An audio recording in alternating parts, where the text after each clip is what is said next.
Het Limburgs Museum heeft in de loop van bijna 25 jaar een grote collectie historische films opgebouwd over heel Limburg.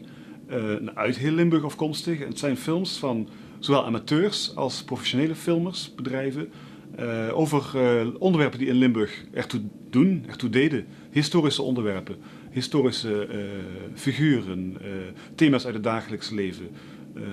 Het gaat heel breed.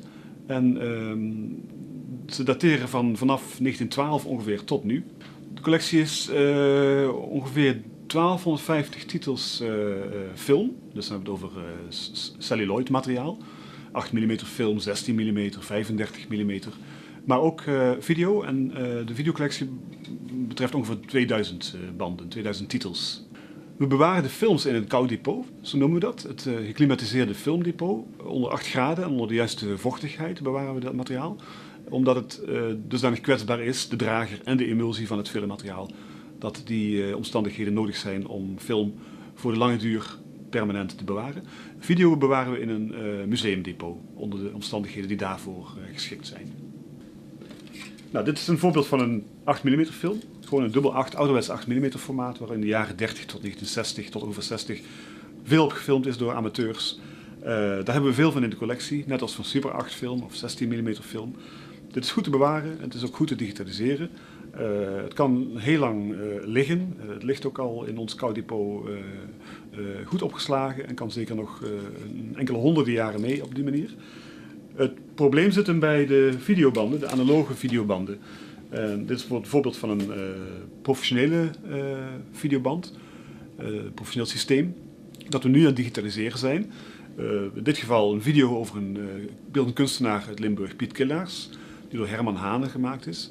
Een voorbeeld van videoarchieven in onze collectie die groot in omvang zijn, maar die het verhaal vertellen van Limburg van de laatste 30 jaar. In economisch opzicht, in cultureel opzicht.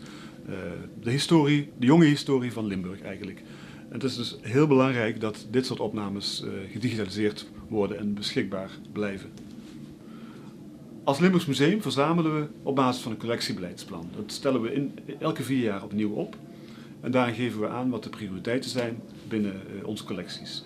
Op het gebied van thema's, soorten objecten, maar ook wat we graag zouden willen afstoten, omdat we bijvoorbeeld overtallige collecties hebben. Bij de collectie Bewegend Beeld hebben we ook dergelijke prioriteiten. We hebben ook al heel veel ingevuld in de afgelopen 20 jaar aan thema's. Eigenlijk kun je stellen dat de collectie film zo goed als uitverzameld is, zeg maar. En dat we ons nu kunnen gaan richten op de laatste 30 jaar Limburg. En dan komen we eigenlijk weer op die analoge videoproducties en digitale videoproducties, waar nog veel te winnen is. De jongste geschiedenis van Limburg in beeld vastleggen, dat is een grote prioriteit. Het Limburgs Museum is veel bezig met het zelf vertonen van de films uit de collectie. Ja, dat doen we in onze tentoonstellingen bijvoorbeeld, wisseltentoonstellingen, maar ook in activiteiten van het museum, bij lezingen bijvoorbeeld of op filmmiddagen. Maar we zijn ook leverancier voor bijvoorbeeld de omroepen in Nederland. Dat kunnen landelijke omroepen zijn. Andere Tijden is bijvoorbeeld een tv-programma dat veel gebruik maakt van onze filmcollectie. L1 televisie is ook een regelmatige afnemer.